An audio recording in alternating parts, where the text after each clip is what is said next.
LDF എടുത്ത CPM എടുത്ത നിലപാടിനോട് താത്വികമായിട്ടൊന്നും അഭിപ്രായമില്ലാത്തത് കൊണ്ട് അത് UDF-നാണ് പാർലമെന്റ് തെരഞ്ഞെടുപ്പിൽ പിന്നെ എല്ലാവരും ഈസി വാക്ക് ഓവറായിട്ട് ജയിച്ചത്. പക്ഷെ അങ്ങനെ ഒരു പ്രതിഷേധം പിന്നെ രാജീവ് ഗാന്ധിയുടെ മരണശേഷം അല്ലെങ്കിൽ ഇന്ദിരാഗാന്ധിയുടെ മരണശേഷം ഒക്കെ ആളുകൾ വലിയ തോതിലാണ് പോയി കോൺഗ്രസിന് കണ്ണുടച്ചുകൊണ്ട് വോട്ട് ചെയ്തത്. അത് ചെയ്യും, പക്ഷേ ഇപ്പോൾ അങ്ങനെ ചെയ്യുന്നില്ല.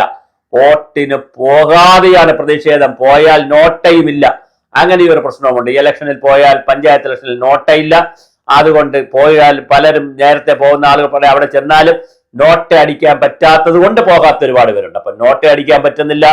ഈ അയ്യപ്പന്റെ വിഷയത്തിൽ, അതുപോലെ തന്നെ വിലക്കയറ്റത്തിന്റെ വിഷയത്തിൽ, ഇവിടുന്ന് നാട് വിട്ട് പോയവരുടെ വിഷയത്തിൽ, അതുപോലെ തന്നെ ദിലീപിന്റെ വിഷയത്തിൽ എന്തായാലും കേരളത്തിലെ സ്ത്രീ സമൂഹം വലിയ ഒരു പിന്തിരിപ്പാണ് കാണിച്ചത് ഈ തെരഞ്ഞെടുപ്പിൽ എന്നുള്ളത് വളരെ പ്രധാനമാണ്. അതുകൊണ്ട് തന്നെ വിചാരിക്കുന്ന സ്ഥാനാർത്ഥികൾ വിചാരിക്കുന്ന പോലെ കയറി വരില്ല. പക്ഷേ ഇടതുപക്ഷ ജനാധിപത്യ മുന്നണിയും CPM-ഉം കരുതിയത് 35 വയസ്സിനും 60 വയസ്സിനും ഇടയ്ക്കുള്ള സ്ത്രീകൾക്ക് 1000 രൂപ കൊടുക്കുമ്പോൾ അംഗനവാടികൾക്കും ആശാ വർക്കേഴ്സും എല്ലാവർക്കും കുറേശ്ശെ 1000 രൂപ 500 രൂപ വെച്ചൊക്കെ കുറേശ്ശെ പൈസ, അംശാദായത്തിന്റെ കുറച്ച് പൈസ, അങ്ങനെയല്ല. പിന്നെ ക്ഷേമ പെൻഷന്റെ 1600, 2000, 3600 ഒന്നിച്ച് ഇങ്ങനെ കുറേശ്ശെ പൈസ കൊടുത്താൽ ഏകദേശം 1.25 കോടി ആളുകളെ ഇത് സ്വാധീനിക്കാൻ പറ്റും.